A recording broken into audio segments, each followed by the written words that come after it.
সাহাবারা বলে আমরা একবার চন্দ্রের দিকে তাকাই, আরেকবার মায়ার নবীর চেহারার দিকে তাকাই, আরেকবার সূর্যের দিকে তাকাই, আরেকবার মায়ার নবীর চেহারার দিকে তাকাই, দেখি ওই চন্দ্র এবং সূর্যের চাইতে আমার মায়ার নবীর চেহারা সুন্দর। সুবহানাল্লাহ।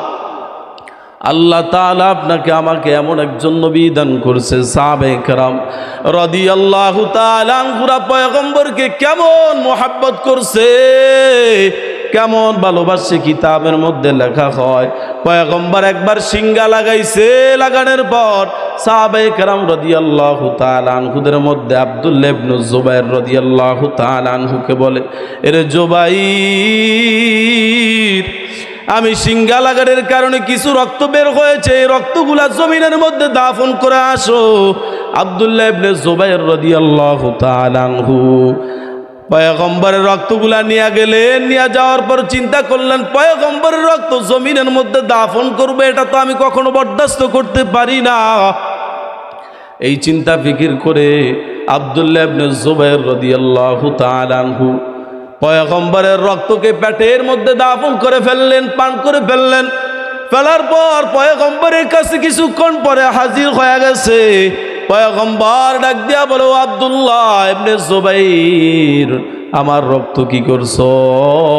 আব্দুল্লাহ ইবনে জুবাইর রাদিয়াল্লাহু তাআলা আনহু ডাক দিয়া বলো, মায়ার নবী, আপনার রক্তগুলা আমি আমার পেটের মধ্যে দাফন করে দিয়েছি। সুবহানাল্লাহ। পয়গম্বর জানায়া দেয়, লাং তামাসসানান নার, যেই শরীরের মধ্যে আমি পয়গম্বরের রক্ত প্রবেশ করছে ওই শরীর কখনো জাহান্নামের আগুন স্পর্শ করবে না। সুবহানাল্লাহ। সাহাবায়ে কেরাম রাদিয়াল্লাহু তাআলা আনহুরা পয়গম্বরকে কেমন মুহাব্বত করছে, কেমন ভালোবাসে মুসলমান। উহুদের ময়দানে পয়গম্বরের মাথার মধ্যে দুইটা লোহার কড়া ঢুকে গেছে শুধুমাত্র এই উম্মতের জন্য। পয়গম্বরের যখন মাথার মধ্যে লোহার কড়া ঢুকে যায়, এক দাঁত দিয়া হযরতে আবু বকর দৌড়ায়, অন্য দিক দিয়া হযরত উবাদা রাদিয়াল্লাহু তাআলা আনহু দৌড়ায় এক দাঁত দিয়া হযরত আবু বকর দৌড়ে যা হযরত উবাদা রাদিয়াল্লাহু তাআলা আনহু তার দাঁত দিয়া পয়গম্বরের মাথা থেকে যখন লোহার কড়া টান দিল, প্রথম নাম্বার কড়া যখন বের হলো, হযরত উবাদা রাদিয়াল্লাহু তাআলা আনহুর একটা দাঁত জমিনের মধ্যে পড়ে যায়, ফিনকিন্নায় রক্ত বের হয়। উবাদা রাদিয়াল্লাহু তাআলা আনহু ওই দাঁতের দিকেও তাকায় না, রক্তের দিকে তাকায় না। পয়গম্বরের আরেকটা কড়া যখন মাথা দিকে টান দিল, টান দেওয়ার সাথে সাথে আরেকটা দাঁত জমিনের মধ্যে পড়ে যায়, ফিনকিন্নায় রক্ত বের হয়। পয়গম্বরের চেহারা মুবারক রক্তে রঞ্জিত হয়ে গেছে। ওদিক দিয়া অন্য একজন সাহাবী পয়গম্বরের চেহারা থেকে চেটে চেটে রক্তগুলো খেয়ে ফেললেন। পয়গম্বর জানায় দের সাহাবা, যেই শরীরের মধ্যে আমি পয়গম্বরের রক্ত প্রবেশ করছি ওই শরীর কখনো আল্লাহ তাআলার জাহান্নাম স্পর্শ করবে না। সুবহানাল্লাহ। আরো জোরে আওয়াজ দিয়া বলেন সুবহানাল্লাহ। এ মুসলমান, আব্দুল্লাহ ইবনুল মুবারক রাহমাতুল্লাহি আলাইহির কথা বলতেছিলাম, যে আব্দুল্লাহ ইবনুল মুবারক রাহমাতুল্লাহি আলাইহি ছিলেন একজন তাবী। পয়গম্বরকে দেখছে, আপনার আমার কপালটা এত খারাপ, পয়গম্বরের সাথে মুলাকাত হয় না।